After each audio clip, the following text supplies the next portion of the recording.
ipinagpalit sa isang kontrata. Habang abala akong bilangin ang bawat sentimo para sa gamot ng aming anak, sa isang mamahaling restaurant, ipinapainom niya ng alak ang babaeng sisira sa aming pamilya. Pabigat lang siya, Isabel. Bulong ni Sebastian, ang salitang tumusok sa puso ko kahit wala ako roon. Ngunit sa dilim, may isang aninong nagmamasid, isang pader, na hindi nila inaasahang babangga sa kanila. Ang pagsilang ng isang bagong ako ay magiging impyerno nila. Paano wawasakin ng isang lugaw ang isang imperyo? Huwag kang mag-alala. Pirma lang niya ang kailangan ko. Pagkatapos nito, malaya na tayo. Ang mga salitang yun, malamig at matalas, ay tila mga bubog na salamin na lumusot sa siwang ng pinto ng aming silid. Narinig ko ang mga yon mula sa boses ng aking asawa, si Sebastian. Sa sandaling iyon, ang aking mga daliri ay abala sa maingat na pagtatahi ng natanggal na butones sa kanyang paboritong puting polo. Ang polong ito ang suot niya noong una kaming magkakilala at ang pag-aalaga rito ay isang ritual na para sa akin. Ang amoy ng fabric softener na yakap-yakap ang tela, ang init na naiwan ng plansa. Ito ang mga maliliit na paraan ko ng pagsasabing mahal kita nang hindi gumagamit ng salita. Habang ang sinulid ay mahigpit na pumupulupot sa butones, tila ang mundo ko naman ang dahan-dahang kakinakalasan ng isang katotohanang hindi ko nais harapin. Biglang dumulas ang karayom sa aking daliri. Isang maliit na patak ng dugo ang sumilay, ngunit hindi ko naramdaman ang sakit. Manhid ang aking balat. Ang tanging nararamdaman ko ay ang pagkirot sa loob ng aking dibdib, isang sakit na mas malalim kaysa sa kayang abutin ng anumang karayom. Ang polong hawak ko ay biglang bumigat, na parang sa bawat hibla nito ay nakasulat ang kasinungalingan niya. Ang paghinga ko ay tila ninakaw, at ang marangyang silid na dati simbolo ng aking mga pangarap ay biglang naging isang malamig na kulungan. Sa bawat butil ng pawis na ipinatak ko para buuin ang pamilyang ito, isang pirma na lang pala ang halaga ko. Dahan-dahan akong tumayo, ang mga tuhod ko'y nanginginig. Tinungo ko ang pinto at marahan itong binuksan. Nakatalikod si Sebastian sa akin, hawak ang kanyang telepono, ang kanyang tinig ay malambing habang kausap ang kung sino man sa kabilang linya.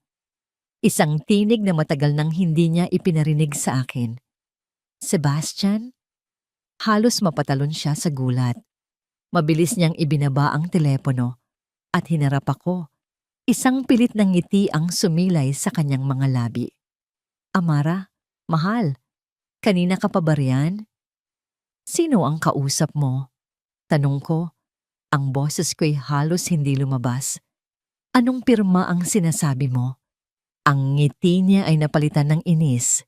Ano ba, Amara? You were eavesdropping? It was just a business call. Ang pirma na sinasabi ko ay para sa isang bagong kontrata. Kontrata? Hindi ako naniwala. Bakit kailangan mong sabihin na malaya na tayo? You're just tired. Masyado ka lang nag-iisip. Sabi niya. Lumapit at sinubukang hawakan ang aking braso, ngunit umiwas ako. Lately, you've been so paranoid. Nakakapagod na. Ang mga salita niya ay isang sampal. Ako pa ang paranoid? Ako pa ang nakakapagod. Ang lahat ng sakripisyo, ang lahat ng pagtitiis sa mga masasakit na salita ng ina niya, ang lahat ng iyon ay binalewala niya sa isang iglap. Bago pa ako makasagot, bumukas ang pinto. At pumasok si Doña Belinda, ang biyenan ko. Ang kanyang mukha ay kasing tigas ng marmol. Ang kanyang mga matay mapanuri habang tinitingnan ako mula ulo hanggang paa. Anong kaguluhan ito? Tanong niya. Ang boses niya ay puno ng awtoridad. Sebastian, anak, huwag mong hayaang sirain ng babaeng ito ang araw mo. Wala po ito, Mama, sagot ni Sebastian. Agad na lumapit sa ina at nagmano. Si Amara lang po. May mga naririnig na naman na kung ano. Humarap sa akin si Doña Belinda. Ikaw, Amara, Kailan ka ba matututong lumugar? Isang pulubi ka lang na pinalad na mapangasawa ang anak ko. Dapat ay nagpapasalamat ka sa bawat hininga mo sa loob ng pamamahay na ito, hindi yung naghahanap ka ng gulo. Sa gitna ng pagtatalo, narinig namin ang pag-iyak mula sa kwarto ni Elio, ang aming 5 taong gulang na anak. Agad na nag-iba ang ekspresyon ko. Tumakbo ako papunta sa kanyang silid, ngunit hinarang ako ni Doña Belinda. Bigla niyang sinindihan ang ilaw sa pasilyo na kanina'y madilim, dahilan para magulat at lalong umiyak si Elio na papalapit pala sa amin. "Mama!" Sigaw ng anak ko, takot na takot. Nang yumakap ako para patahanin ang aking anak, doon ko nakita ang isang mabilis na kilos, isang senyas mula kay Doña Belinda patungo kay Sebastian. Mabilis na may kinuha si Sebastian mula sa bulsa ng kanyang ina at halos hindi ko na malayang isinilid niya iyon sa loob ng shoulder bag ko na nakasabit sa isang silya. Masyado akong abala sa pagpapakalma sa nanginginig na katawan ni Elio. Nang tumahan na ang bata, biglang humiyaw si Doña Belinda na parang nasisiraan ng bait. Ang mga alahas ko, nawawala ang kwintas at mga hikaw ko. Isang kasambahay si Nelia na tapat sa aking biyenan ang agad na pumasok. "Senyora, ano po ang nangyari?" "May nagnakaw sa akin," sigaw ni Doña Belinda, at ang mga mata niya ay napako sa akin na may pag-aakusa. "Halughugin ninyo ang gamit niya. Sigurado akong siya ang kumuha." "Ano po? Hindi po totoo yan," gulat kong sabi. Pero bago pa ako makapalag, kinuha na ni Nelia ang bag ko. Sa harap nilang lahat, ibinuhos niya ang laman nito sa sahig. At doon, kumikinang sa ilalim ng ilaw ng chandelier, ay ang mga alahas na sinasabi ni Doña Belinda na nawawala. Ang hangin ay tila naubos sa aking baga. Ang lahat ay isang malinaw na patibong. Napatingin ako kay Sebastian, nagmamakaawa. Umaasa na ipagtatanggol niya ako. Ngunit ang tanging nakita ko sa kanyang mga mata ay isang malamig at kalkuladong distansya. Ang tingin ko ay bumaba sa kanyang dibdib, sa puting polo kung saan naroroon ang butones na kakatapos ko lang itahi. Ang maliit na bilog na yon, na pinagbuhusan ko ng pagmamahal ilang minuto lang ang nakalipas, ay naging simbolo ng aking katangahan. "Hindi ko akalain na magnanakaw ka, Amara," sabi ni Sebastian. Ang bawat salita ay isang patalim na bumaon ng malalim sa aking puso. Ang sakit ay naging galit. "Mga demonyo kayo. Wala kayong konsensya." Sigaw ko. Ang luha ay bumabagsak na sa aking mga pisngi. "Sumpain sana kayo ng kaluluwa ng tatay ko." Sa pagbanggit ko sa aking ama, nakita ko ang isang saglit na pagbabago sa mukha ni Doña Belinda. Isang anino ng takot ang dumaan sa kanyang mga mata, ngunit mabilis din itong nawala at napalitan ng mas matinding galit. Hindi na nagsalita pa si Sebastian. Kinuha niya ang kanyang telepono at sa gitna ng katahimikan na binasag lamang ng hikbi ni Elio, pinindot niya ang mga numero. Itinaas niya ang telepono sa kanyang tainga. Ang mga mata niya ay nakatitig sa akin na walang emosyon. "Hello, police?" Nagsimula siya. "Gusto kong i-report ang isang pagnanakaw." "Oo, asawa ko." Ang papalapit na tunog ng sirena ay tila isang pako na unti-unting ibinabaon sa aking sentido. Bawat pag-ikot ng tunog na yon ay hudyat ng katapusan. Hinigpitan ko ang yakap kay Elio, na isinubsob ang kanyang mukha sa aking leeg. Ang maliliit niyang kamay ay nanginginig sa takot. 2 pulis ang pumasok sa aming sala. Ang kanilang mga mukha ay seryoso at walang mababakas na anumang emosyon. Agad na gumanap sa kanyang papel si Doña Belinda. Isang kamay sa kanyang dibdib na parang hirap na hirap huminga. "Salamat at dumating kayo, mga opisyal. Hindi ko na alam ang gagawin ko. Ang sarili kong manugang." Ang isa sa mga pulis ay tumingin sa mga alahas na nakakalat sa sahig, pagkatapos ay sa akin. Ginang, Kailangan niyo pong sumama sa amin sa presinto para sa investigasyon. Hindi, wala akong ninakaw. Sigaw ko, ang boses ko'y basag na. Patibong na lang po ang lahat ng ito. Lumapit ang pulis, ngunit bago pa siya makahakbang ng tuluyan, nagsalita si Sebastian. Ang kanyang boses ay malamig, kalkulado. Mga sir, ayaw sana naming umabot pa sa ganito. Nakakahiya sa pangalan ng pamilya. Baka may iba pang paraan. Nagkatinginan ang dalawang pulis. Tumingin si Sebastian sa akin. Walang anumang awa sa kanyang mga mata. Amara, may pagpipilian ka. Ipinakita niya sa akin ang isang dokumento na kanina pa pala nasa ibabaw ng mesa. Isang legal na papel. Pumirma ka rito, sabi niya.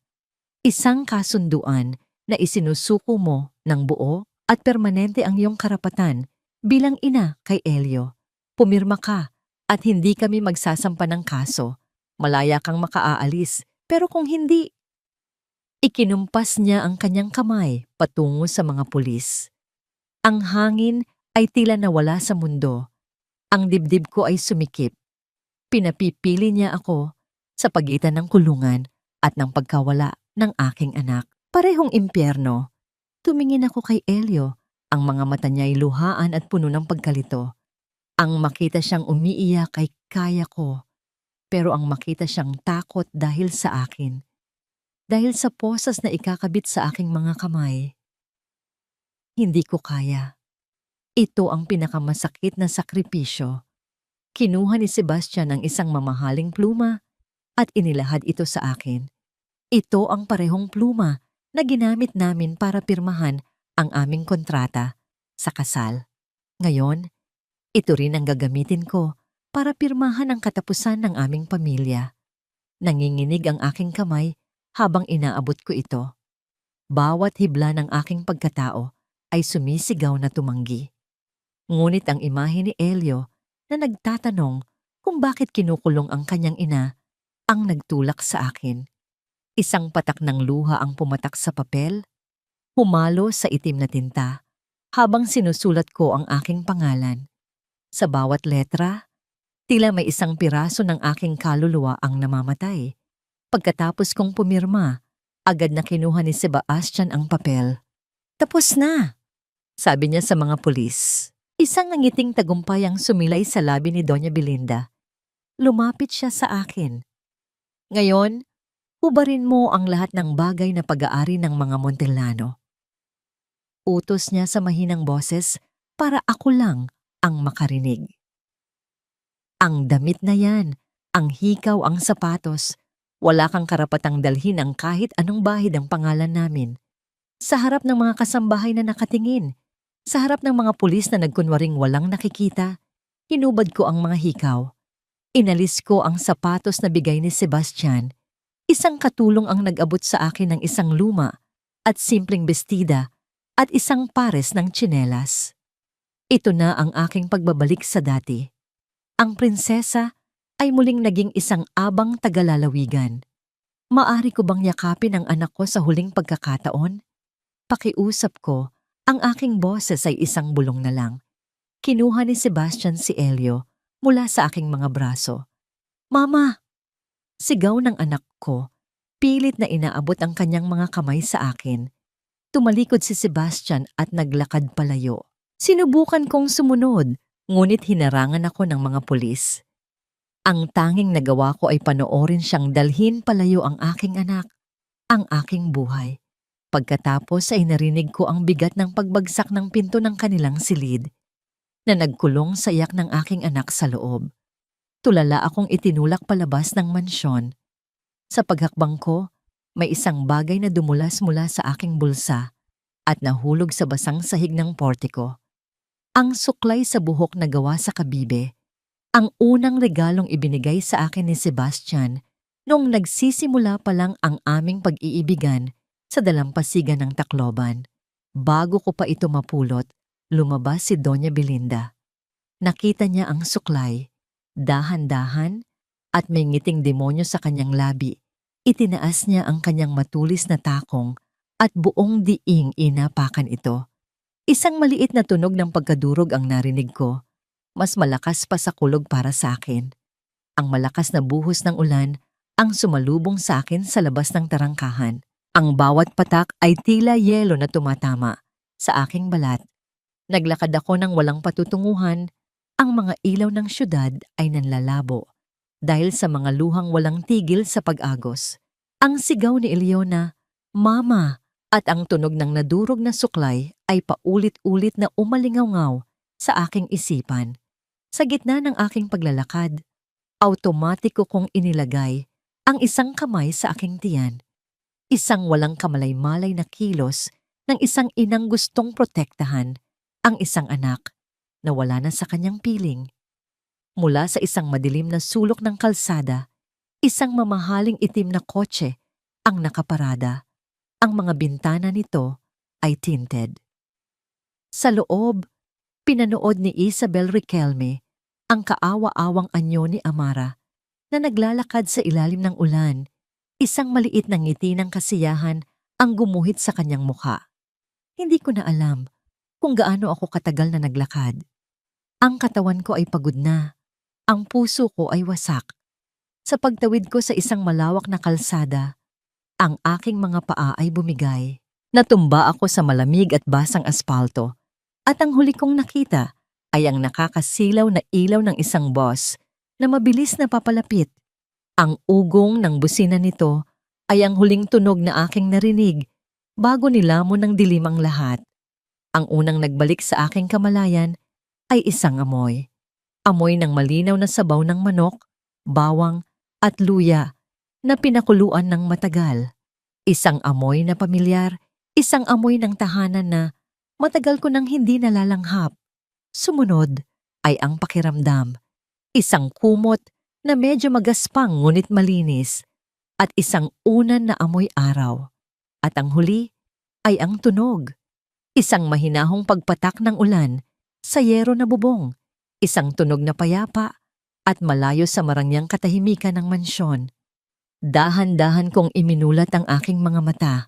Ang una kong nakita ay isang kisameng gawa sa kahoy. May mga bahid ng panahon, ngunit matibay. Inilibot ko ang aking paningin. Nasa loob ako ng isang maliit, ngunit malinis na silid. Ang dingding ay yari sa pinagtagpi-tagping tabla, pinalamutian ng isang lumang kalendaryo at isang maliit na krus. Walang chandelier, walang mamahaling pintura, walang mga antigong kasangkapan. Ngunit sa ilang kadahilanan, naramdaman ko ang isang kapayapaan na hindi ko kailanman naramdaman sa loob ng mansyon ng mga Montellano. Isang may edad na babae ang pumasok sa silid. May daladalang isang mangkok na umuusok pa. Ang kanyang mukha ay puno ng mga linya ng karanasan, ngunit ang kanyang mga mata ay malumanay. Ngumiti siya nang makitang gising na ako. "Gising ka na pala, Ineng," sabi niya sa mahinang boses. "Ako si Rosa. Halika, kumain ka muna nitong mainit na lugaw para magkalaman ng iyong sikmura." Sinubukan kong bumangon, ngunit naramdaman ko ang pananakit sa aking ulo at ang panghihina ng aking katawan. Tinulungan niya akong sumandal sa pader. "Nasaan po ako?" tanong ko. Ang boses ko'y paos. "Nasa ligtas kang lugar," sagot niya. "Nasa aming munting dampa sa San Isidro." Isang lalaking may edad din na may mabuting mukha at buhok na halos puti na ang sumunod na pumasok. "Mabuti naman at nagkamalay ka na. Ako si Lito, asawa ni Rosa. Ako ang tsuper ng bus na muntik ng..." Hindi niya itinuloy, ngunit naintindihan ko. Biglang bumalik ang lahat. Ang akusasyon, ang pagpirma sa papel, ang paghiwalay sa amin ni Elio, ang pagkadurog ng suklay, ang ulan. Ang sakit ay bumalik na parang isang malaking alon at napahagulgol ako. Hinayaan lang nila akong umiyak. Hinagod ni Aling Rosa ang aking likod, habang si Mang Lito ay tahimik na lumabas para bigyan kami ng espasyo.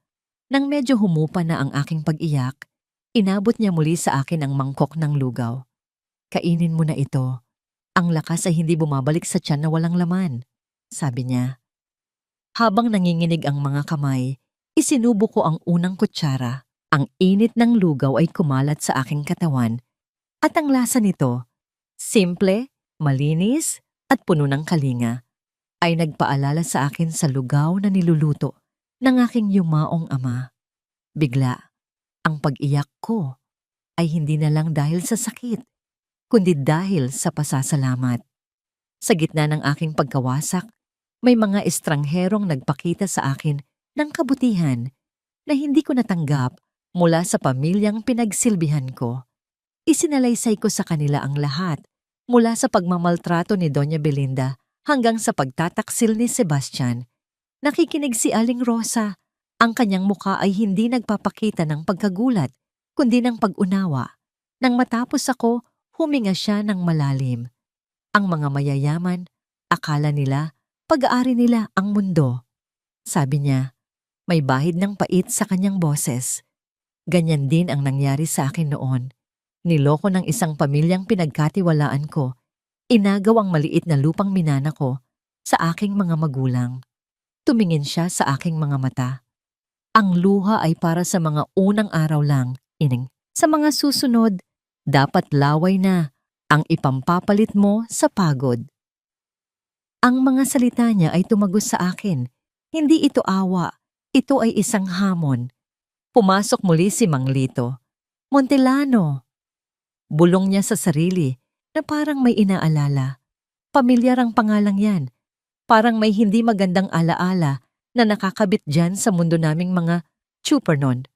Umiling siya. Hindi ko lang matandaan kung ano. Hindi ko na yon pinansin. Ang tanging nasa isip ko ay si Elio, ang aking anak. Ang dahilan kung bakit kailangan kong mabuhay, kailangan kong bumangon, kailangan kong lumaban. Hindi para sa aking sarili, kundi para sa kanya. Mula sa maliit na bintana ng silid, tanaw ko ang labas. Ilang mga bata, ang masayang nagtatakbuhan sa ilalim ng ambon. Ang kanilang mga tawa ay sumasabay sa patak ng ulan. Ang bawat tawa nila ay isang sundang sa aking puso na nagpapaalala sa akin ng tawa ng aking anak na ngayon ay malayo sa akin. Ang pananabik ay halos sumakal sa akin, isang pisikal na sakit na mas matindi pa kaysa sa gutom o pagod. Paano ako magsisimula kung ang tanging yaman ko na lang ay ang sugatan kong puso at ang mga kamay kong ito? Ang realidad ng buhay sa San Isidro ay hindi kasing kinis ng marmol na sahig ng mansyon, kundi kasing gaspang ng sementong kalsada na nilalakaran ko ngayon. Maaga pa lang ay sinubukan kong maghanap ng trabaho.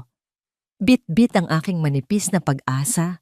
Kumatok ako sa mga karinderya, sa mga tindahan ng tela, at kahit sa mga pabrika ng sardinas malapit sa daungan. Ngunit ang bawat pinto ay nagsara sa aking mukha. Ang sagot nila ay pare-pareho. Masyado na akong matanda, mukha akong mahina, o wala akong maipakitang rekomendasyon. Sa bawat pagtanggi, pakiramdam ko ay unti-unting nauubos ang natitirang dignidad na meron ako. Paano ko mababawi ang aking anak kung ang sarili ko mismong sikmura ay hindi ko kayang punan? Umuwi ako sa bahay ni na Aling Rosa, nabagsak ang balikat. Naabutan kong abala si Aling Rosa sa paglalaban ng damit ng iba para kumita ng kaunti. Ang hiya ay bumalot sa akin. Pinapakain nila ako, pinapatulog, pero wala akong maibigay na kapalit. Pumunta ako sa kanilang maliit na kusina para maghanap ng maitutulong. Nakita ko ang ilang piraso ng isdang hindi nabenta sa palengke na ibinigay ng kapitbahay at isang takal ng bigas. Biglang bumalik sa akin ang alaala ng aking ama. Naalala ko ang kanyang mga kamay na bagamat magaspang ay puno ng pagmamahal tuwing nagluluto siya ng aming hapunan. Amara, madalas niyang sabihin, ang sekreto ng masarap na lugaw ay wala sa mahal na sangkap, nasa tiyaga yan, nasa paghalo, hanggang sa lumabas ang tamis ng bigas at linamnam ng isda. Kinuha ko ang kutsilyo, sinimulan kong hiwain ang luya ng pino. Ang bawat hiwa ay may kasamang dasal. Ginisa ko ito hanggang sa umalingasaw ang bango na pumuno sa buong kabahayan. Inihalo ko ang isda, tinimplahan ng kaunting patis at paminta, at matiyagang hinalo ang bigas sa kumukulong tubig. Sa bawat ikot ng sandok, tila nababawasan ang bigat sa aking dibdib. Ito ang lasa ng aking kabataan, ang lasa ng pagmamahal na hindi nabibili ng pera. Nang ihain ko ang mainit na lugaw sa mesa, nakita ko ang pagtataka sa mga mata ni Mang Lito. Sumubo siya ng isa, tumigil siya, tumingin siya sa akin, at sa unang pagkakataon, nakita ko ang isang tunay na ngiti sa kanyang pagod na mukha. Napakasarap nito, Amara. Bulalas niya. Mas masarap pa ito kaysa sa mga lugaw sa bayan. Kakaiba ang lasa, nanunuot sa buto. Tumikim din si Aling Rosa at tumango. Ang kanyang mga mata ay nagniningning. May talento ka, Ineng. Ang lasang ito ang hinahanap-hanap ng mga pagod na trabahador sa daungan. Pwede nating itong pagkakitaan. Isang maliit na pag-asa ang sumilay sa aking puso. Ito na kaya ang simula. Ang lugaw ng aking ama, magiging sandata ko para mabawi ang aking anak. Ngunit ang maliit na liwanag na yon ay mabilis na nilamon ng dilim nang subukan kong buksan ang aking lumang cellphone. Itinago ko ito sa ilalim ng aking unan. Umaasa na baka sakaling tumawag si Sebastian at sabihing nagbago na ang isip niya. O baka marinig ko man lang ang boses ni Elio. Sa pagbukas ng screen, sunod-sunod na mensahe ang pumasok. Hindi galing kay Sebastian, hindi galing kay Elio. Ang mga mensahe ay galing sa iba't ibang numero, ngunit ang nilalaman ay iisa at nakakapanindig balahibo. Amara Lunaria, duwe na ang loan mo na 5 milyon. Kung hindi ka magbabayad sa loob ng 1 linggo, alam namin kung nasaan ang anak mo. Final demand notice, bayaran ng utang o haharapin mo ang kahihinatnan. Nabitawan ko ang telepono, nanlamig ang buo kong katawan na parang binuhusan ng yelo. 5 milyon? Wala akong inuutang na ganoon kalaki. At noon ko lang napagtanto ang huling regalo ni Sebastian bago ako palayasin. Ginamit niya ang pangalan ko, ang pirma ko, para umutang sa mga linta ng lipunan. Hindi lang niya ako pinalayas. Ibinaon niya ako sa hukay bago pa man ako mamatay. Napatingin ako sa mangkok ng lugaw. Ang pag-asa na kanina nagbibigay init sa akin ay biglang naging abo. Paano sasapat ang barya mula sa lugaw para bayaran ang halagang kapalit ng buhay ng aking anak? Ang aking kalaban ay hindi lang isang pamilya, kundi isang higanting anino na handang lamunin ako ng buo. Napaupo ako sa sahig. Ang takot ay gumagapang sa aking lalamunan. Akala ko ay nasa ilalim na ako ng lupa, pero may mas malalim pa palang impyerno na inihanda sila para sa akin. Ang takot ay isang malamig na kamay na sumasakal sa aking leeg. Nais kong ibato ang telepono, tumakbo palayo, at magtago sa ilalim ng lupa. 5 milyon. Kahit ibenta ko ang lahat ng laman loob ko, hindi ko mababayaran ang halagang yon. Naisip ko si Sebastian, nakaupo sa kanyang air-conditioned na opisina, umiinom ng mamahaling kape, habang ako ay dito nanginginig sa takot na baka anumang oras ay may dumampot sa akin o sa anak ko. Naramdaman ko ang magaspang na palad ni Aling Rosa na humawak sa aking balikat. Kinuha niya ang telepono mula sa nanginginig kong mga kamay at binasa ang mga mensahe. Inasahan kong matatakot siya na palalayasin niya ako para hindi sila madamay ng asawa niya. Ngunit nang tumingin siya sa akin, ang nakita ko ay hindi takot, kundi isang nag-aalab na apoy. Gusto ka nilang paralisahin, Amara. Matigas niyang sabi. Gusto nilang magtago ka sa sulok at mamatay sa takot. Ibibigay mo ba yon sa kanila? Hindi ko po alam ang gagawin ko, Nay Rosa. Humahagulhol kong sagot. 5 milyon yon. Mamamatay tao ang mga nagpapautang na yan. Umupo siya sa tapat ko at hinawakan ng mahigpit ang aking mga kamay. Makinig ka. Ang bundok ay hindi binubuwag sa isang iglap. Ito ay tinitibag, bato-bato. Kung magpapalamon ka sa takot, talo ka na. Pero kung kikilos ka, kahit gaano kaliit, lumalaban ka. Ang lugaw mo, may laban yan. Ang mga salita niya ay tila malamig na tubig na ibinuhos sa aking mukha, na gumising sa natutulog kong diwa. Tama siya. Wala akong karapatang sumuko habang humihinga pa ang anak ko. Kung gusto ni Sebastian na mabaon ako sa utang, ipapakita ko sa kanya na kaya kong hukayin ang sarili ko paahon. Kinaumagahan, bago pa sumikat ang araw, gising na kami. Wala kaming kariton, wala kaming pwesto. Ang gamit lang namin ay isang lumang mesa na pinahiram ng kapitbahay, ang malaking kaldero ni Aling Rosa, at ang natitirang pera ni Mang Lito na ipinuhunan niya para sa mga sangkap. Dinala namin ang mesa sa gilid ng kalsada, malapit sa paradahan ng mga tricycle at jeepney. Ang hangin ay malamig at amoy usok ng tambutso. Nakakahiya. Dati, ang mga kamay ko ay humahawak ng kristal na baso sa mga party. Ngayon, magtitinda ako sa bangketa. Yumuko ako. Pilit itinatago ang mukha sa aking buhok. Itaas mo ang noo mo, Amara, bulong ni Aling Rosa habang inaayos ang mga mangkok. Walang nakakahiya sa marangal na trabaho. Ang nakakahiya ay ang magnakaw at manloko ng kapwa, gaya ng ginawa ng asawa mo. Huminga ako ng malalim at binuksan ang takip ng kaldero. Agad na kumawala ang puting usok, dala ang bango ng luya, bawang at pinakuluang isda. Tila may sariling buhay ang amoy, na humalo sa malamig na hangin ng umaga at umabot sa ilong ng mga nagmamadaling tsuper at trabahador. Isang driver ng jeep ang huminto. Miss, ano yang tinitinda nyo? Ang bango ah.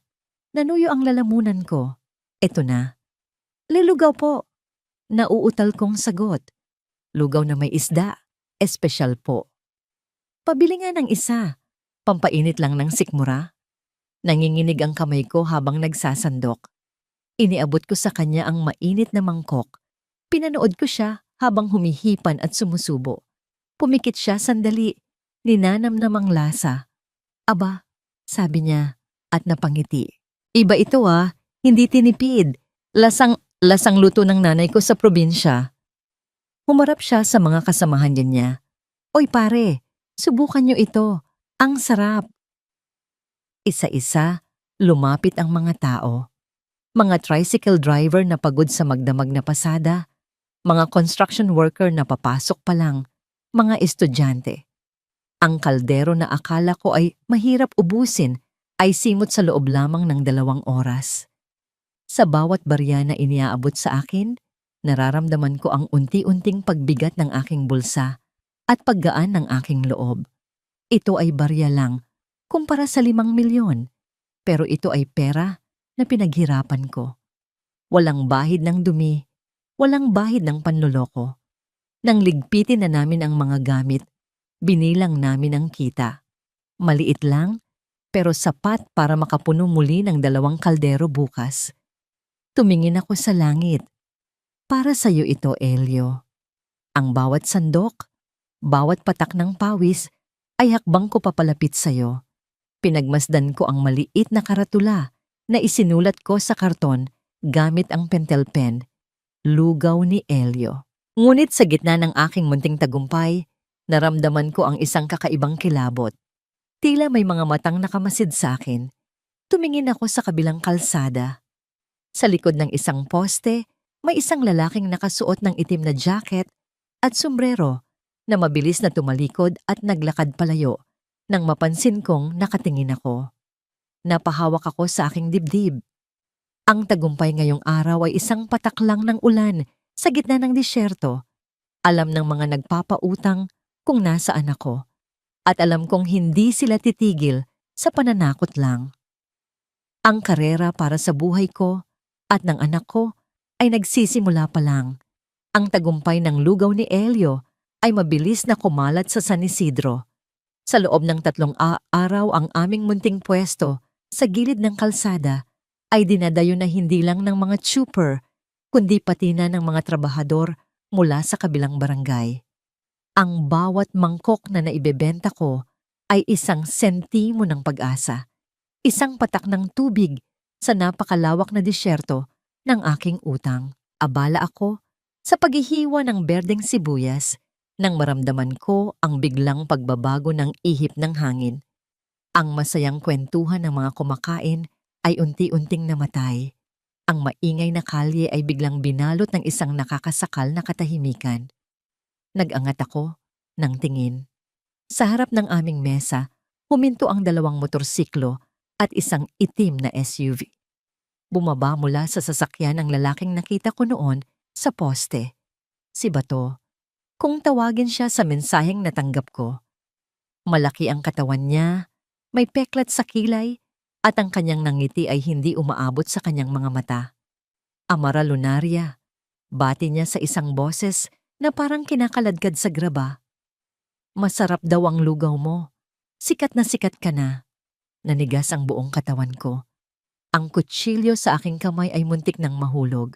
Si Aling Rosa, na nasa tabi ko, ay napahawak sa aking braso ng mahigpit. Sino kayo? Tanong ko. Pilit na pinapatatag ang boses kahit nanginginig ang aking tuhod. Anong kailangan niyo? Lumapit si Bato sa kaldero. Inamoy niya ang usok nito na parang isang gutom na hayop. Ang bango, sabi niya, bago bumaling sa akin ng may nanlilisik na mata.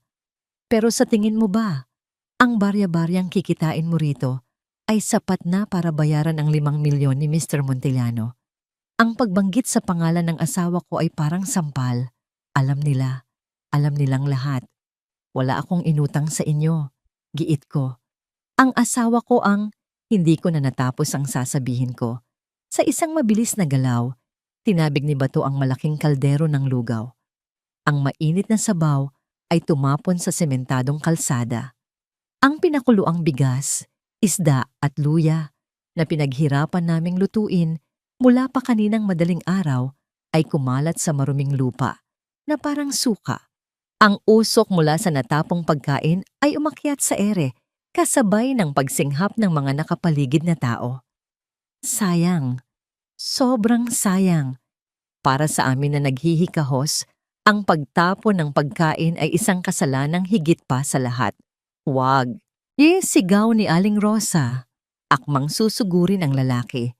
Pero hinarangan siya ng isa sa mga tauhan nito. Anong ginagawa niyo? Sigaw ni Mang Lito, na noon ay kakarating lang bit-bit ang mga bagong hugas na mangkok. Humarang siya sa pagitan ko at ni Bato. Ang kanyang matandang katawan ay nanginginig sa galit, hindi sa takot. Wala kayong karapatang manggulo rito. Tinawanan lang siya ni Bato. Lumapit siya kay Mang Lito at dinuro ito sa dibdib. Tanda, huwag kang makialam kung ayaw mong ikaw ang isunod namin sa lugaw na yan. Humarap muli sa akin si Bato. May kinuha siya sa kanyang bulsa, isang litrato. Inihagis niya ito sa ibabaw ng natapong lugaw. Tiningnan ko ito at halos huminto ang tibok ng puso ko. Ito ay litrato ni Elio. Kuha ito kaninang umaga lang sa gate ng kanyang mamahaling paaralan. Nakasuot siya ng uniforme, hawak ang kamay ng kanyang yaya at nakangiti. Pero sa gilid ng litrato, may isang kamay na may hawak na lighter na tila handang sunugin ang larawan ng aking anak. 1 linggo, Amara. Bulong ni Bato. Sapat lang para marinig ko. 1 linggo na lang ang palugit. Kapag wala ka pang dalang pera, hindi lang lugaw ang dadanak sa kalsada. Sumakay sila muli sa kanilang mga sasakyan at humarurot palayo. Iniwan kaming nakatulala sa gitna ng usok at amoy ng nasayang na pagkain. Bumagsak ako sa aking mga tuhod. Hindi ko ininda ang init ng sementong may bahid pa ng lugaw. Kinuha ko ang litrato ni Elio. Pinunasan ang dumi mula sa mukha ng aking anak gamit ang laylayan ng aking damit. Niyakap ko ang litrato sa aking dibdib at humagulgol. Ang takot na naramdaman ko kanina ay napalitan ng isang desperasyon na hindi ko maipaliwanag. Hawak nila ang buhay ng anak ko. Naramdaman ko ang mga kamay ng mga taga San Isidro sa aking likod. Tinutulungan nila kaming ligpitin ng kalat. Walang nagsasalita, pero ramdam ko ang kanilang awa at galit. Lalaban tayo, Amara, matigas na sabi ni Mang Lito habang itinatayo ang natumbang mesa. Hindi tayo papayag na apihin kanila dito. Tumingala ako sa kanya. Ang mga mata ko'y puno ng luha. Pero paano, Tatay Lito? 5 milyon. At hawak nila si Elio. Sa sandaling iyon, napagtanto ko ang isang bagay. Ang pagtitinda ng lugaw ay hindi sapat. Ang pagiging mabuti ay hindi sapat. Kung gusto kong iligtas ang anak ko mula sa mga demonyong ito, kailangan kong maging mas matalino. Kailangan kong lumaban hindi gamit ang dahas, kundi gamit ang batas. Naalala ko ang sinabi ng isang suki kanina habang kumakain bago dumating ang gulo. May binanggit siyang pangalan ng isang abogado na kilala sa pagtulong sa mga inaaping mahihirap. Isang abogadong tila galit din sa mga Montellano. Pinahid ko ang aking mga luha. Ang mukha ni Elio sa litrato ay nakangiti pa rin. Walang kamalay-malay sa panganib. Huwag kang mag-alala, anak. Bulong ko sa aking isip. Gagawin ni Mama ang lahat. Kahit ibenta ko ang kaluluwa ko sa demonyo, ililigtas kita. Tumayo ako. Ang tuhod ko ay nanginginig pa rin, pero nakaatukod na ng tuwid. Tumingin ako kay Aling Rosa. Nay, saan po mahahanap si Attorney Ibarra? Ang opisina ni Attorney Rafael Ibarra ay malayo sa marangyang glass tower ng mga Montellano na nakasanayan ko. Matatagpuan ito sa ikalawang palapag ng isang lumang gusali sa Quiapo, kung saan ang ingay ng mga vendor at usok ng jeepney ay tumatagos sa bawat siwang ng bintana. Ang hagdanang paakyat ay makipot at madilim, tila isang pagsubok sa sinumang nagnanais ng katarungan. Kumatok ako sa pinto na may nakapaskil na kupas na pangalan, Rafael Ibarra, Attorney at Law. Binuksan ito ng isang matandang sekretarya na tila pagod na rin sa mundo. Sa loob, ang opisina ay punong-puno ng mga nagtataasang tumpok ng dokumento. Ang amoy ng lumang papel at kape ang sumalubong sa akin. Sa likod ng isang magulong mesa, nakaupo ang isang lalaking may ubaning buhok at salamin na nakasabit sa dulo ng ilong. Attorney Ibarra? Tawag ko ng mahina. Nagangat siya ng tingin. Ang kanyang mga mata ay matalas, mapanuri, tila kaya niyang basahin ang buong buhay ko sa isang tingin lang. Wala akong pera para sa settlement, miss. Kung nandito ka para magpalimos ng pirma, umalis ka na. Hindi po ako nandito para sa pera. Sagot ko. Pilit na pinapatatag ang aking boses. Ako si Amara. Asawa ako ni Sebastian Montellano. Sa pagbanggit ko ng apelyidong yon, tumigil ang kanyang mundo. Dahan-dahan niyang ibinaba ang hawak niyang ballpen. Ang kanyang ekspresyon ay nagbago mula sa walang pakialam tungo sa isang matinding pagkamuhi. Montellano. Bigkas niya na parang lason ang salitang yon sa kanyang dila. Ang lakas naman ng loob mong pumunta sa lungga ng kalaban, Ginang Montellano. Anong kailangan mo? Gusto niyo na bang bilhin ang gusaling ito para tayuan ng bagong mall? Hindi po. Mabilis kong sagot. Pinalayas nila ako. Kinuha nila ang anak ko. At ngayon, gusto nila akong patayin sa utang na hindi ko ginawa. Natigilan siya. Tinitigan niya ako ng matagal. Hinahanap ang kasinungalingan sa aking mukha. Nang makita niya ang panginginig ng aking mga kamay at ang pamumula ng aking mga mata, bumuntong hininga siya at itinuro ang silya sa harap niya. Maupo ka. Utos niya sa mas mahinahong tono. At sabihin mo sa akin ang totoo. Huwag kang magtitira kahit isang detalye.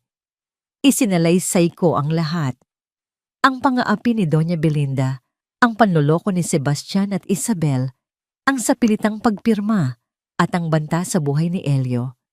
Habang nagsasalita ako, nakita ko ang pagdidilim ng kanyang mukha. Nang matapos ako, Sumandal siya sa kanyang upuan at nagtanggal ng salamin.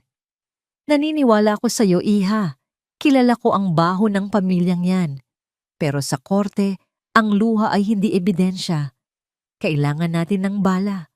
May hawak ka bang dokumento, resibo, kahit ano? Napayuko ako. Wala po. Kinuha nila ang lahat. Ang tanging dala ko lang ay ang damit ko at natigilan ako. Kinapkap ko ang aking lumang bag at ang lumang kwaderno ng tatay ko. Kwaderno? Tanong niya na may pagkadismaya. Inilabas ko ang isang maliit na notebook na may pabalat na balat ng baka, nangingitim na sa luma. Ito po ang iniwan ng tatay ko bago siya namatay sa aksidente daw sa daungan noong bata pa ako. Puro recipe lang po ng lugaw at mga listahan ng delivery ang laman nito. Dala-dala ko to bilang agimat. Iniabot ko sa kanya ang kwaderno.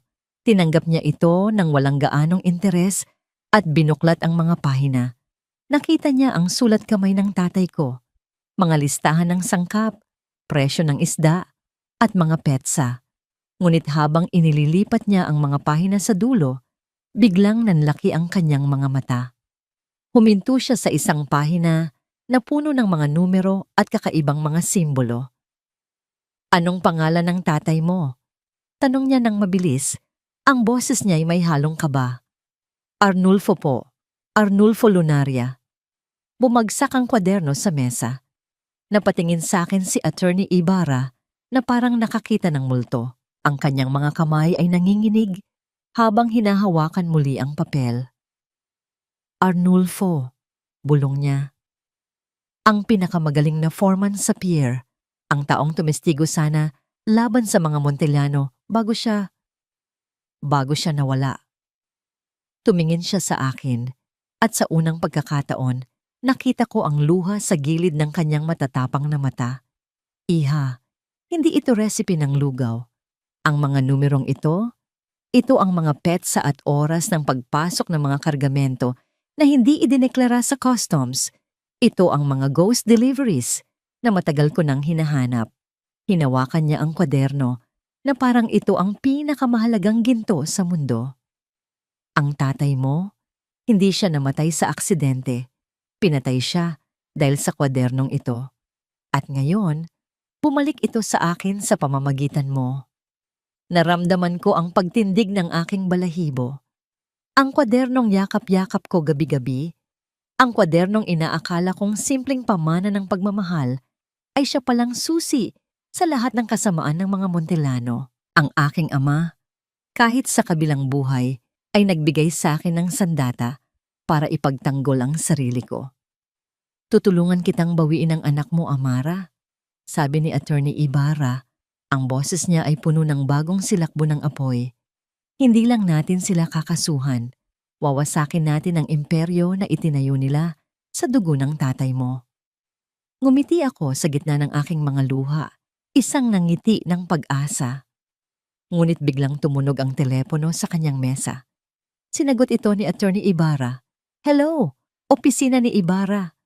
Nanahimik siya habang nakikinig. Dahan-dahang nawala ang kulay sa kanyang mukha. Tumingin siya sa akin at nakita ko ang takot na muling bumalik sa kanyang mga mata. Naintindihan ko, sabi niya bago ibinaba ang telepono ng dahan-dahan. Bakit po, attorney?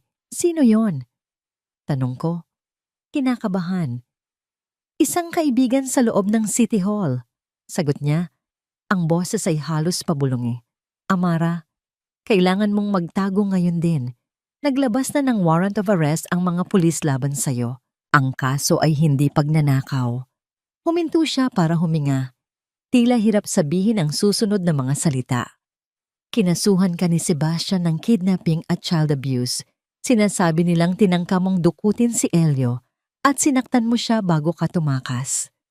Ang babala ni Attorney Ibarra ay tila isang malamig na tubig na gumising sa bawat nerve ending ng aking katawan. Warrant of arrest, kidnapping, child abuse. Ang mga salitang ito ay hindi lamang mga legal na termino.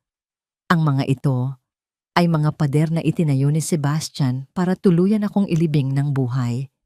Hindi pa sila nakontento sa pagpapalayas sa akin. Gusto nilang burahin ang aking pagkatao at gawin akong isang kriminal sa mata ng mundo.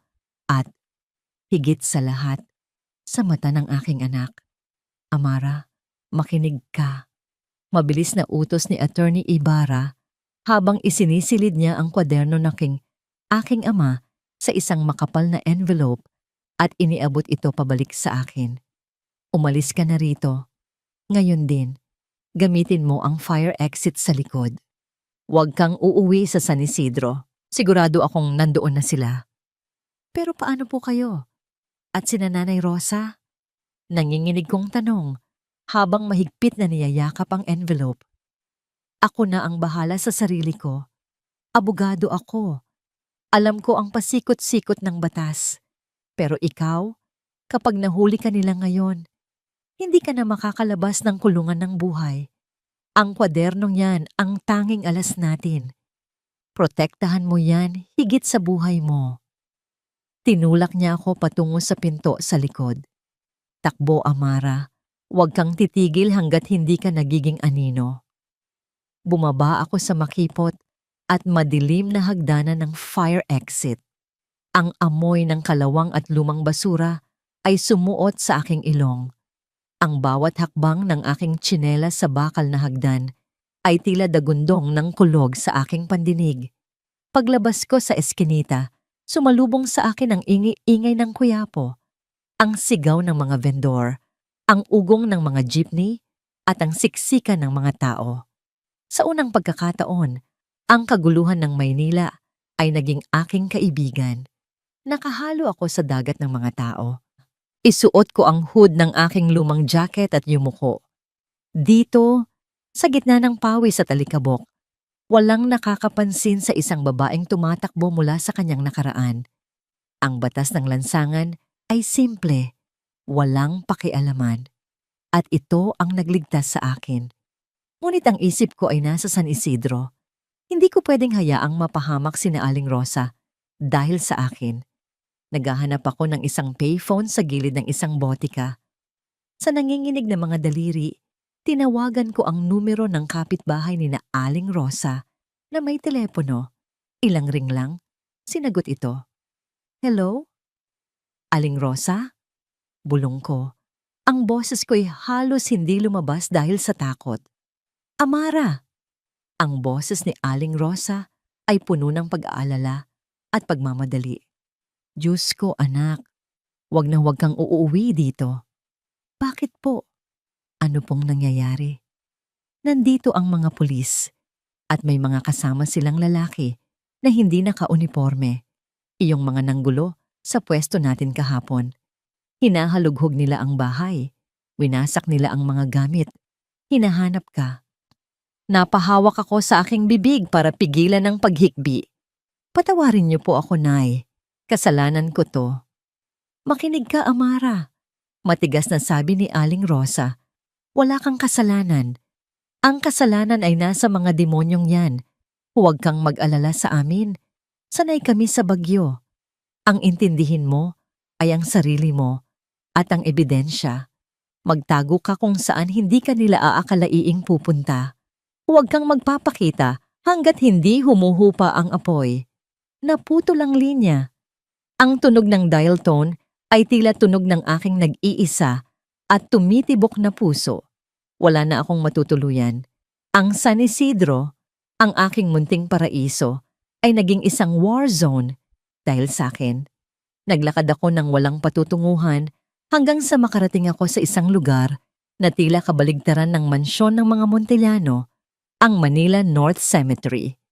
Dito, sa gitna ng mga punto ng mga mayayaman at mahihirap, nakatira ang libu-libong pamilya na walang ibang matuluyan. Humanap ako ng isang sulok sa likod ng isang malaking mausoleo na tila hindi na dinadalaw.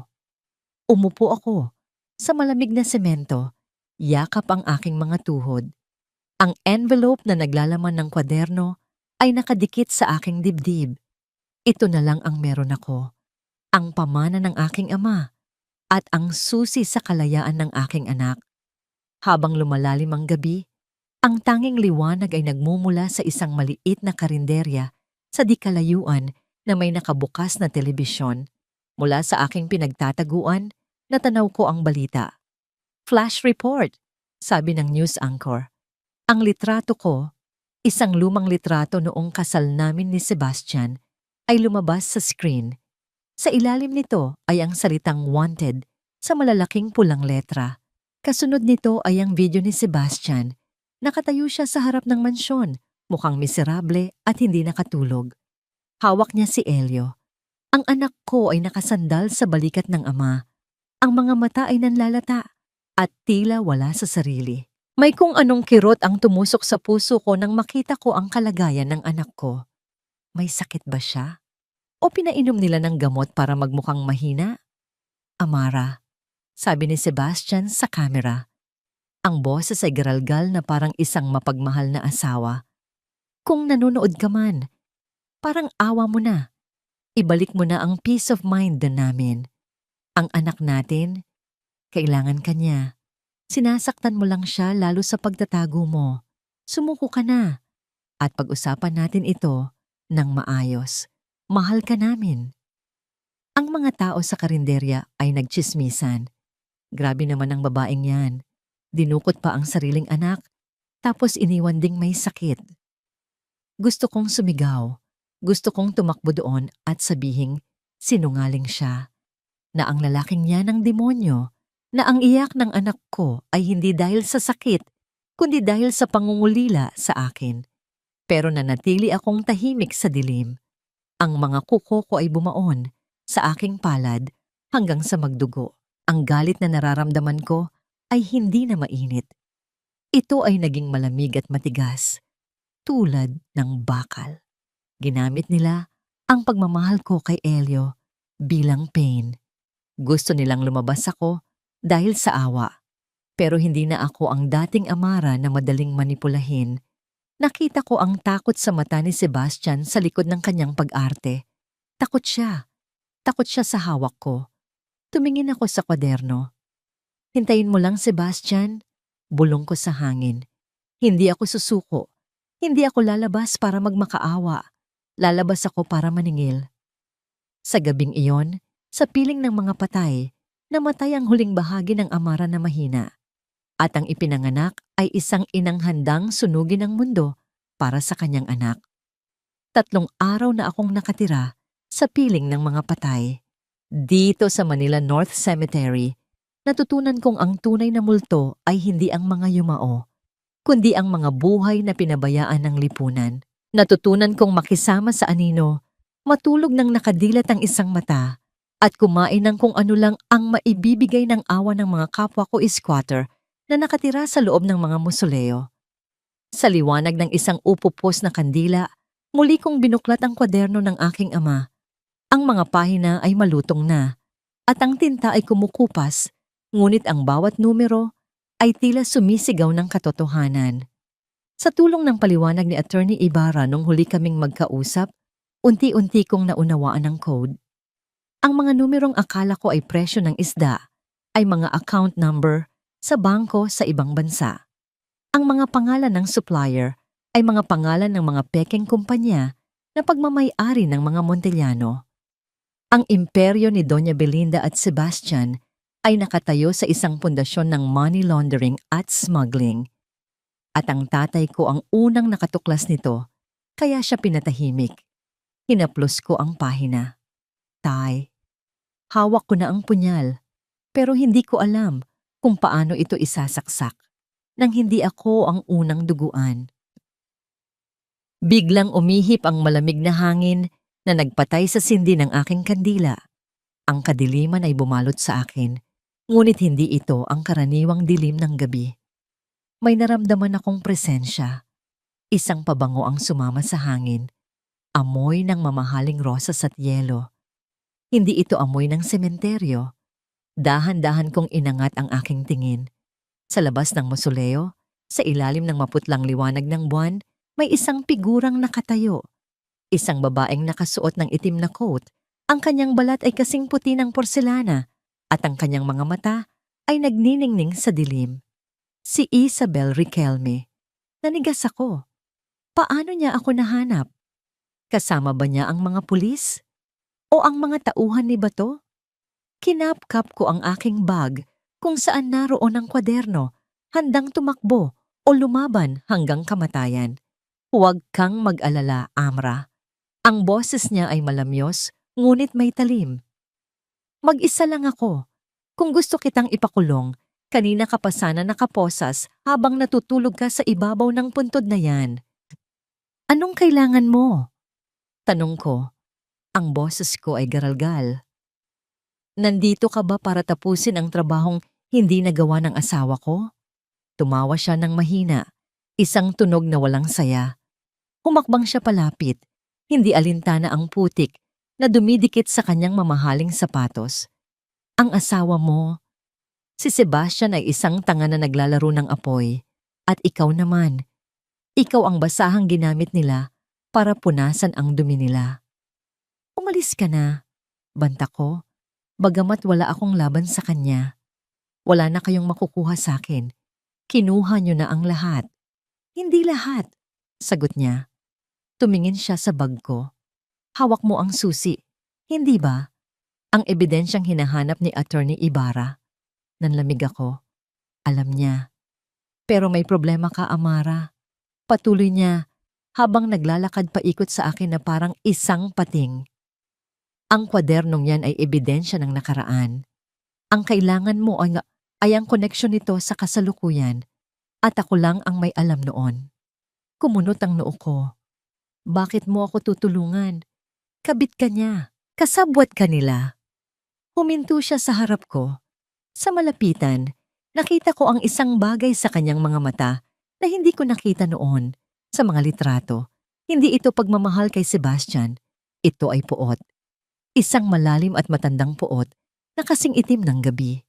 Dahil ang mga Montellano ay hindi lang sa tatay mo may utang na dugo. Bulong niya. Ang akala nila, ako ang kanilang tropeyo. Hindi nila alam, ako ang kanilang hatol. Naguluhan ako. Hindi kita maintindihan.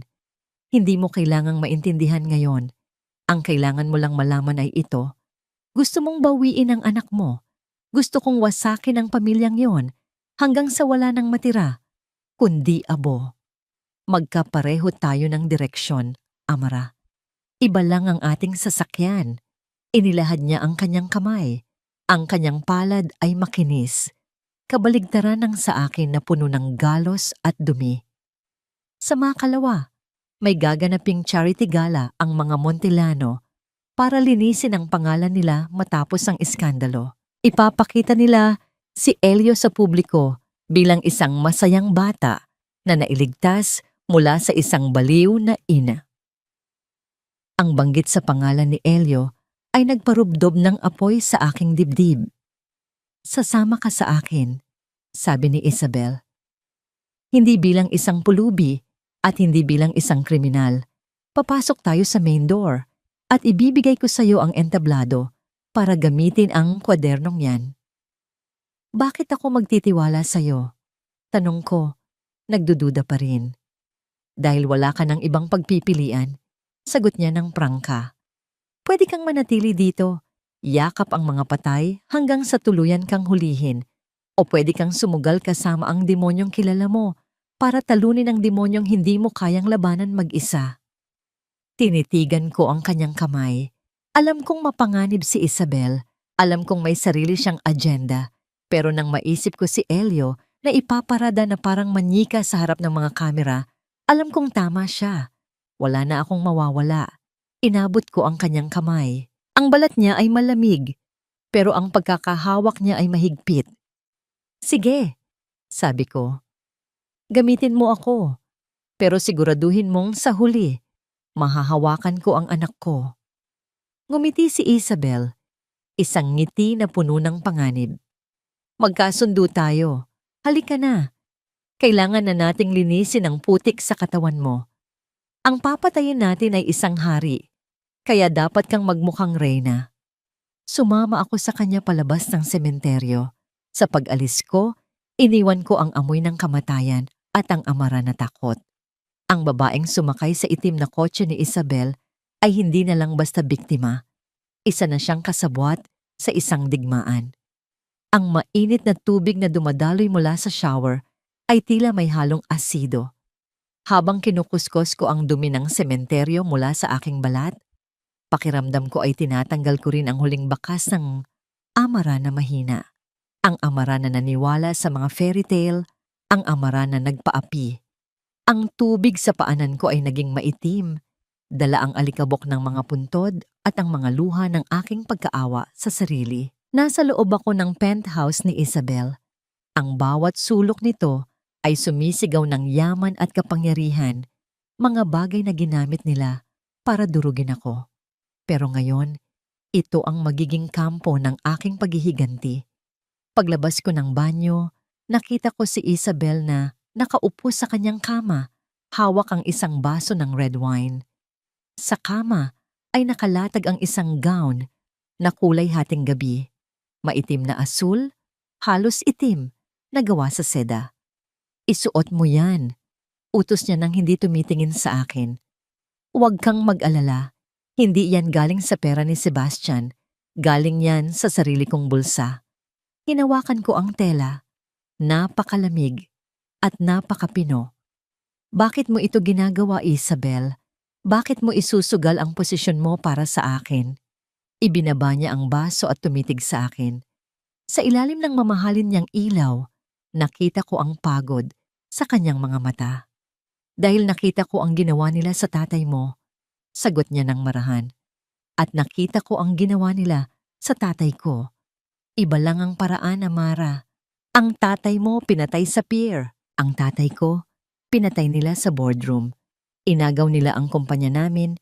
Dinurog ang pride niya hanggang sa magpakamatay siya. Ang pagiging kabit ko, ito lang ang paraan para makapasok ako sa loob ng bakod nila nang hindi umaakyat." Nanlamig ako. Ang babaeng kinamumuhian ko ay isa rin palang biktima na nagbalat kayo bilang berdugo. Ang galit ko sa kanya ay napalitan ng isang kakaibang respeto. Pareho kaming naulila ng kasakiman ng mga Montellano. Nga pala, dugtong niya, sabay abot sa akin ng isang maliit na bagay. "Kailangan mo ito. Isa itong pares ng hikaw na brilyante. Isuot mo. Ang mga taong pupuntahan natin, hindi sila tumitingin sa mata. Tumitingin sila sa kung anong kislap ang suot mo. Kung gusto mong pakinggan kanila, kailangan mong magmukhang isa sa kanila." Isinuot ko ang gown. Yumakap ito sa aking katawan na parang pangalawang balat. Tiningnan ko ang aking sarili sa malaking salamin. Ang babaeng nakabalik ay hindi ang tindera ng lugaw, hindi ang asawang nagmamakaawa. Ang babaeng nakikita ko ay mukhang reyna ng gabi, malamig, misteryoso at mapanganib. Pero sa loob ng dibdib ng reynang iyon, ang tumitibok ay puso pa rin ng isang ina. "Handa ka na?" tanong ni Isabel. Huminga ako ng malalim. Para sa anak ko, handa na ako. Sumakay kami sa kanyang sasakyan patungo sa Grand Ballroom ng Manila Hotel. Ang charity gala ng mga Montellano ang pinakamalaking event ng taon. Dito nila huhugasan ang kanilang mga kamay gamit ang pera ng mga donor habang ipinaparada ang kanilang kabutihan. Pagdating namin sa entrance, ang liwanag ng mga kamera ay nakakabulag. Maraming security guard, mga taong bayaran ni Doña Belinda para siguraduhing walang basura na makakapasok. Kinabahan ako. Napahawak ako sa braso ni Isabel. "Paano kung harangin nila ako? Wanted ako, Isabel?" "Chin up," bulong niya ng mariin. "Huwag kang yumuko. Ang mga predator, naaamoy nila ang takot. Maglakad ka na parang pag-aari mo ang lugar na ito at ako ang bahala sa mga aso." Lumapit kami sa red carpet. Agad na napansin ng mga guard si Isabel. Yumuko sila bilang paggalang. "Ma'am Isabel," bati ng head security. "Akala po namin kasabay niyo si Sir Sebastian." "Nauna na siya," sagot ni Isabel ng walang gatol. Ang boses ay puno ng awtoridad. "Kasama ko ang panauhin ko mula sa Singapore, isang investor. Ayaw niyang magpa-check ng bag. papasukin niyo kami o tatawagan ko si Sebastian at sasabihing pinahiya niyo ang bisita niya? Nagkatinginan ng mga guard. Ang takot na mapagalitan ng amo ay mas matimbang kaysa sa hinala. Pasensya na po, ma'am. Tuloy po kayo. Bumukas ang malalaking pinto ng ballroom. Ang lamig ng aircon at ang amoy ng mamahaling pabango ang sumalubong sa amin. Sa loob, daan-daang tao ang nakagown at nakatoksido. May hawak na champagne, nagtatawanan. Sa gitna ng entablado, may malaking litrato ng pamilya Montellano. At doon, sa ilalim ng spotlight, nakaupo si Doña Belinda at Sebastian. At sa gitna nila, si Elio. Muntik na akong tumakbo paakyat, pero pinigilan ako ng mahigpit na hawak ni Isabel sa aking braso. Huwag ngayon, bulong niya. Tingnan mo siya. Tiningnan ko ang anak ko. Nakasuot siya ng maliit na toksido, pero ang kanyang ang mga mata niya ay walang buhay. Nakatulala siya sa kawalan. Ang pisngi niya ay maputla, at kapag sinusubukan niyang tanggalin ang kamay ni Doña Belinda sa kanyang balikat, hinihigpitan ng matanda ang hawak, sabay bulong ng kung ano sa tainga ng bata. Ang dugo ko ay kumulo. Droga? Pananakot? Ano ang ginawa nila sa masayahin kong anak? Sa sandaling iyon, ang takot ko ay tuluyang naglaho. Ang natira na lang ay isang purong layunin. Kinuha ni Sebastian ang mikropono. Magandang gabi sa inyong lahat. Salamat sa pagdalo para sa aming foundation. Ginagawa namin ito para sa kinabukasan ng mga bata. Tulad ng aking anak na si Elio. Nagpalakpakan ang mga tao, ang mga hipokrito. Tumingin sa akin si Isabel at tumango. Oras na, Amara. Nakahanda na ang projector. Kapag inagaw ko ang mic, umakyat ka.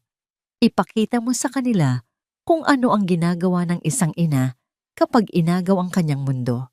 Hinawakan ko ng mahigpit ang clutch bag kung saan nakatago ang envelope. Para kay Elio, bulong ko. At nagsimula akong maglakad sa gitna ng ballroom habang ang anino ni Isabel ay humihiwalay para patayin ang ilaw ng kanilang kasinungalingan. Para sa kinabukasan ng ating pamilya, nakangiting wika ni Sebastian sa mikropono habang itinataas ang kanyang kopita ng champagne. Ang buong bulwagan ay napuno ng palakpakan. Ang mga ilaw ay kumislap. Ang musika ay tumugtog.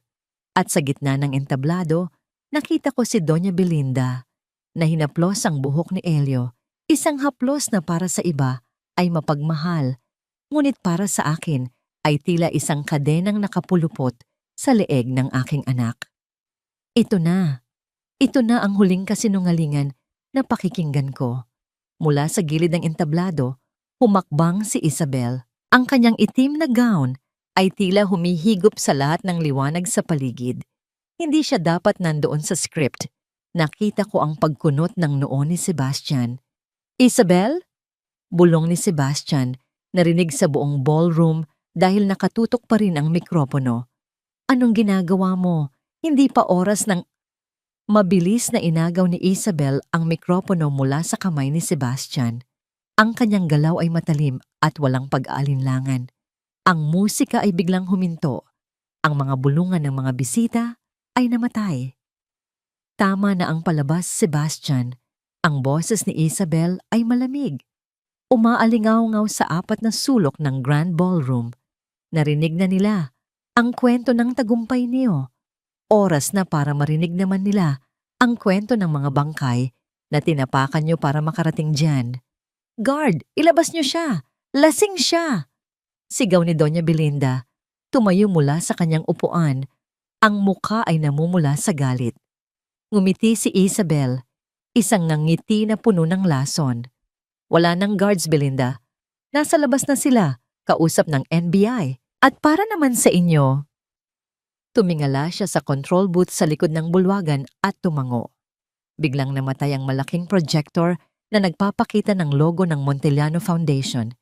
Ilang sandali ng kadiliman ang bumalot sa entablado bago ito muling nabuhay. Ngunit hindi na mukha ng mga batang tinutulungan ang nasa screen. Ang bumungad sa daan-daang bisita ay ang mga pahina ng lumang kwaderno ng aking ama. Ang sulat kamay ni tatay, malaki at malinaw, ay nakabalandra sa harap ng lahat. Katabi nito ay ang mga bank transfer records na nakuha ni Isabel, mga ebidensya na nagtutugma sa bawat petsa, bawat halaga, at bawat kargamento ng droga at smuggled goods na dumaan sa pantalan gamit ang mga barko ng Montellano. Isang sabay-sabay na pagsinghap ang narinig mula sa mga tao.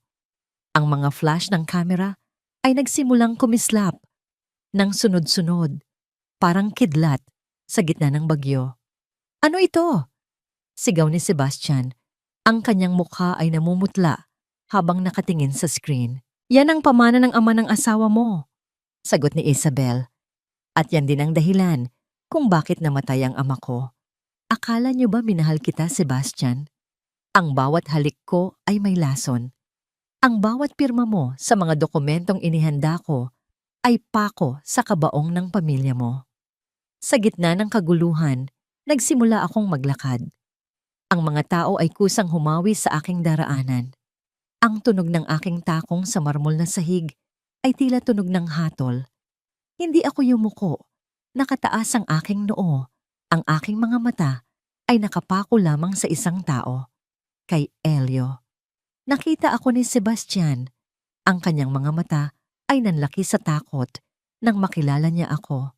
Ang Amara na kanyang kilala ay mahina, iyakin at sunod-sunuran. Ngunit ang babaeng papalapit sa kanya ngayon ay nakasuot ng dilim at may bitbit na bagyo. "Amara?" Bulong niya, umatras ng isang hakbang. Hindi ko siya pinansin.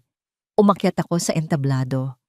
Humarap ako kay Doña Belinda na nakahawak pa rin ng mahigpit kay Elio. Ang matanda ay nanginginig, nakatingin sa screen kung saan nakasulat ang pangalan ng kanyang mga krimen.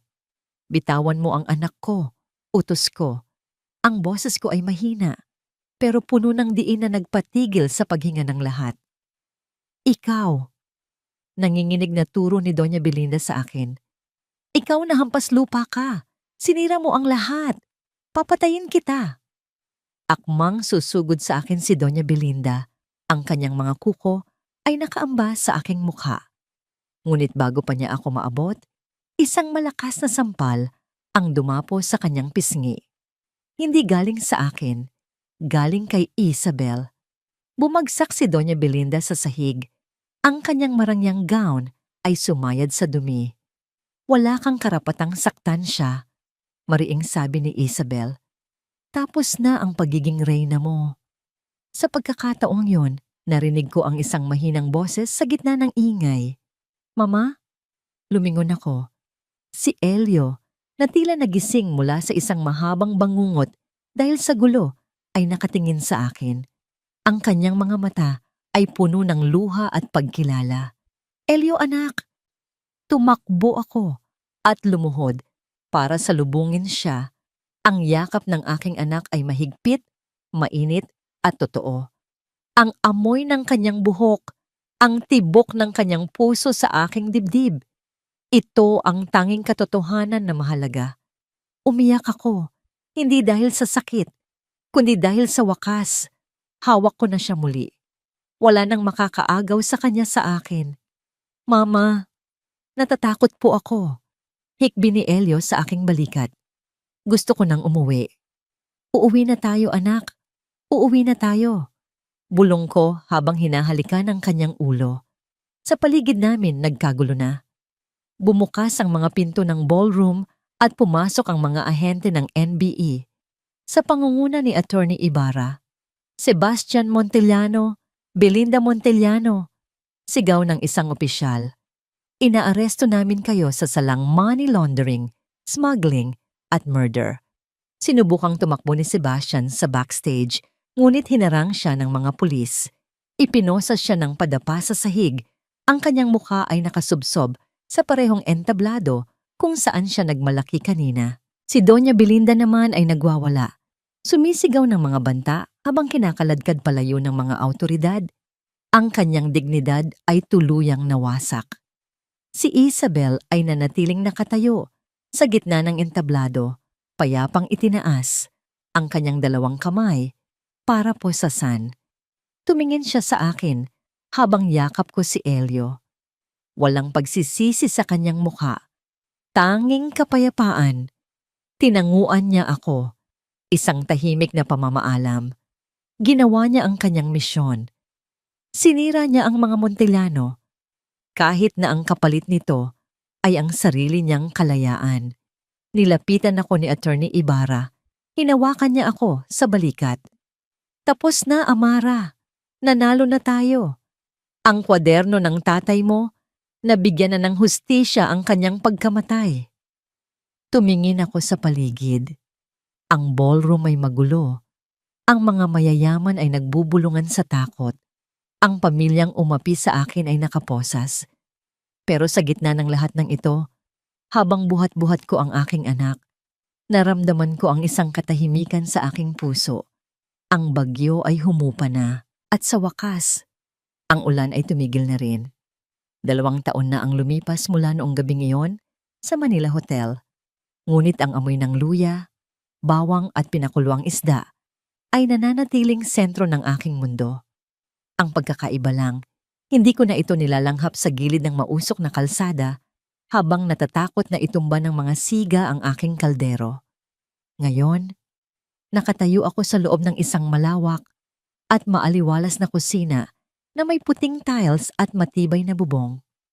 Sa itaas ng counter, nakapinta sa isang magandang kahoy na karatula ang pangalan ng aming munting tagumpay, lugaw ni Elio, Kusina ng Pag-asa.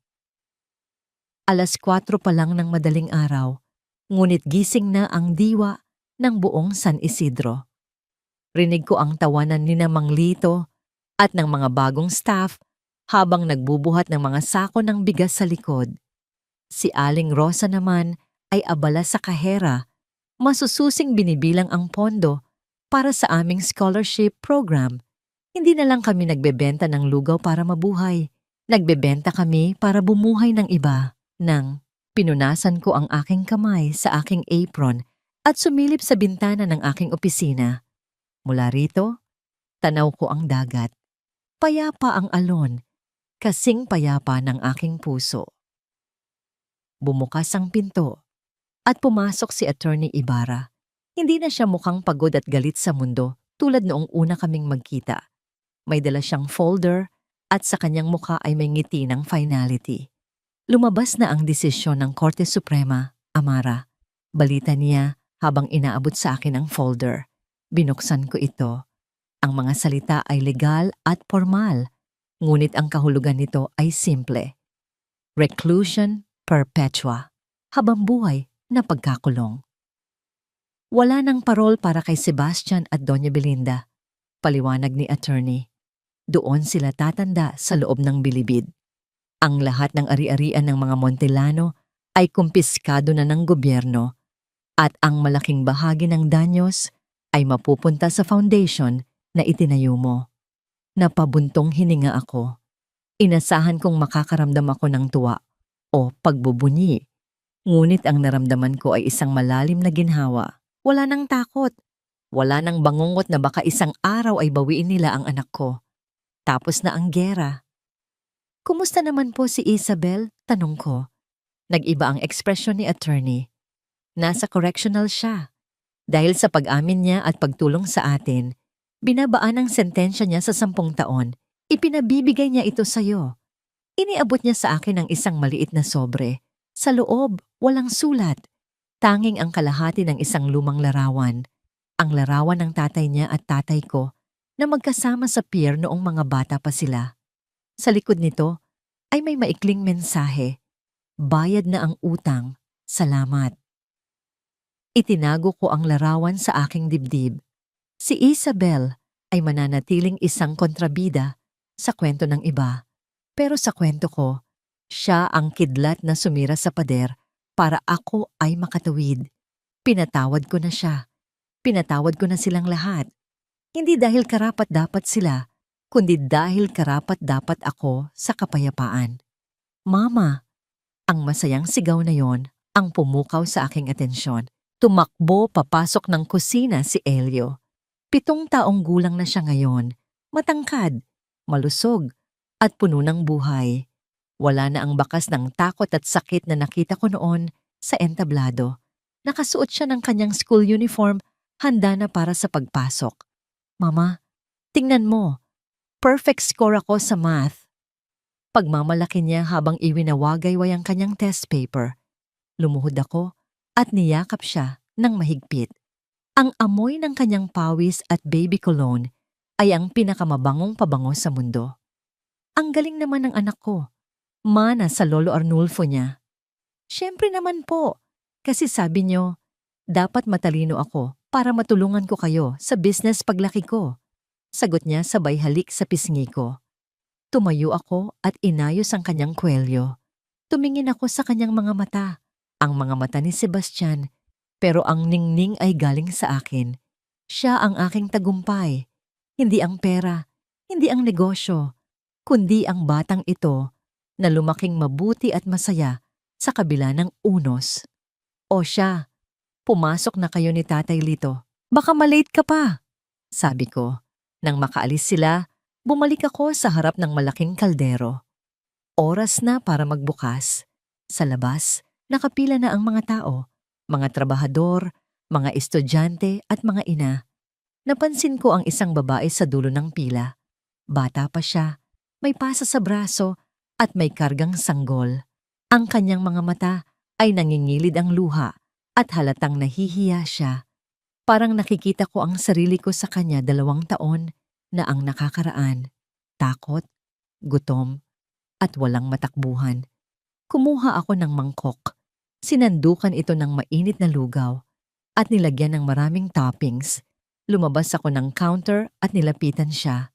Nagulat ang babae nang iabot ko sa kanya ang pagkain. Naku ma'am, wala po akong pambayad. Nagugutom lang po talaga ang anak ko. Hinawakan ko ang kanyang kamay. Libre ito. Sa lugaw ni Elio, walang inang uuwi ng gutom. Napahagulgol siya. Hindi ko na po alam ang gagawin ko. Pakiramdam ko katapusan na ng mundo ko. Ngumiti ako sa kanya. Ang nangiting ibinigay sa akin ni Aling Rosa noon. Ang luha ay para sa mga unang araw lang. Sa mga susunod, lakas na ang ipapalit mo dyan. Nandito kami. Tutulungan ka namin. Pinanood ko siyang kumain. Ang bawat subo ay nagbibigay ng kulay sa kanyang namumutlang mukha. Tumingala ako sa langit. Ang araw ay sumisikat na. Hinahawi ang dilim ng gabi. Ako si Amara Lunaria. Hindi na ako asawa ni Sebastian. Hindi na ako manugang ng mga Montellano. Ako ay isang ina. Ako ay isang negosyante. At higit sa lahat, ako ay malaya. Ang lasa ng tagumpay ay hindi matamis gaya ng tsokolate o alak. Ito ay lasa ng lugaw. Simple, mainit at sapat para bumuhay at magsimulang muli.